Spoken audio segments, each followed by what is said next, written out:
कहने को तो ये दुनिया कितनी एडवांस हो चुकी है। हम चांद पर पहुंच चुके हैं और मंगल पर जाने के सपने देख रहे हैं, मगर शायद आज भी एक स्त्री की गुलामी की जंजीर पुरुष, पूंजी या धर्म के हाथ में है।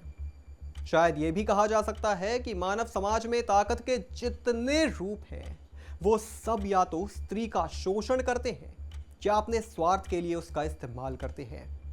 जिस्म फरोशी भी स्त्री के शोषण का ही एक रूप है। अपने देश में जिस्म फरोशी को वैध करने पर सवाल और बहस पहले से होती आ रही है, मगर अब जो खबर सामने आई है वो रूह कपा देने वाली है। बताएंगे आपको ये खबर क्या है, पर उससे पहले अगर आपने हमारे चैनल को सब्सक्राइब नहीं किया है तो अभी सब्सक्राइब कर लीजिए और बेल आइकन दबाना ना भूलें। नमस्कार, मैं हूं आपके साथ स्नेह श्रेयस। आप देख रहे हैं आयॉन भारत। इस खबर में माँ बाप और बच्चों के लिए ऐसी सीख है जो वो जिंदगी भर याद रखेंगे। ये खबर है उस 17 साल की बच्ची की जो एक कमाल की बैडमिंटन खिलाड़ी है। स्कूल में गोल्ड मेडल जीत चुकी है, जिंदगी में कुछ बड़ा करना चाहती है, मगर बैडमिंटन चैंपियनशिप में भाग लेने से रोके जाने से परेशान वह 17 साल की लड़की पिछले साल उत्तर प्रदेश में अपना घर छोड़कर दिल्ली आ गई। मगर उसे कहां पता था कि यह गलती उसकी जिंदगी को ऐसे मोड़ पर लाकर खड़ा कर देगी जिसके बाद वो ऐसे जाल में फंस जाएगी जिसके बारे में उसने कभी सोचा भी नहीं होगा।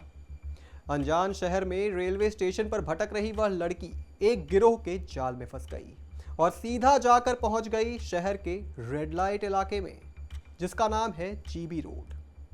कोठा नंबर 59 ये वही नंबर है जहां उस बच्ची को रखा गया था।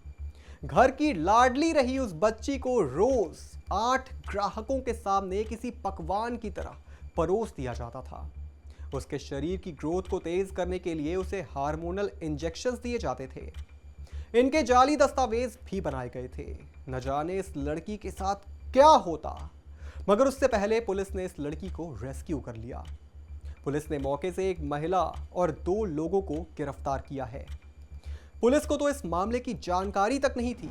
एक रूटीन पेट्रोलिंग के दौरान जब पुलिस वेश्यालय पहुंची तो वहां पुलिस को ये लड़की मिली जो नाबालिग लग रही थी। इसके साथ पुलिस को एक और लड़की मिली और वो भी नाबालिग लग रही थी। शक होने पर दोनों लड़कियों को शेल्टर होम लाया गया। चलिए, अंत भला तो सब भला।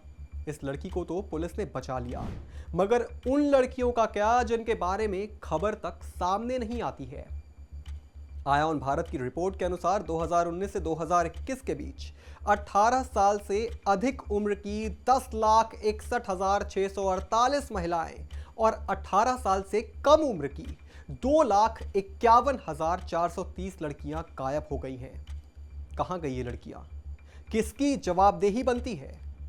राष्ट्रीय महिला आयोग का यह कहना है कि वेश्यावृत्ति को अगर लीगल कर दिया जाए तो महिलाओं की तस्करी रुक सकती है। मगर क्या कुल मिलाकर यही समाधान है? महिलाओं की तस्करी किसी सरकार का अहम मुद्दा क्यों नहीं हो सकती? आज आपके लिए यह जानना भी जरूरी है कि यह पूरा रैकेट काम कैसे करता है। दरअसल यह पूरा धंधा महिलाओं के शोषण करने पर आधारित है।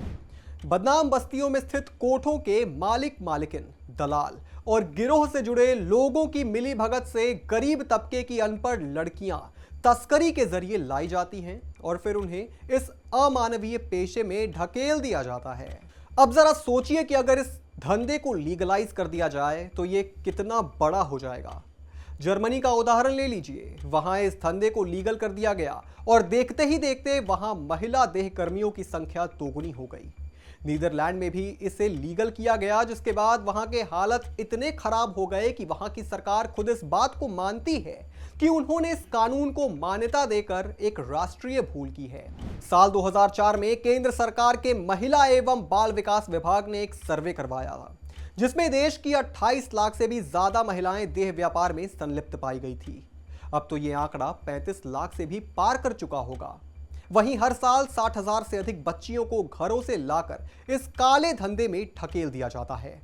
सही मायने में यह सरकार की जिम्मेदारी बनती है कि वह उन कारणों पर ध्यान दे जिसकी वजह से महिलाएं और लड़कियां इस धंधे में उतरने पर या तो मजबूर हो जाती हैं या तो जबरन उन्हें ढकेला जाता है।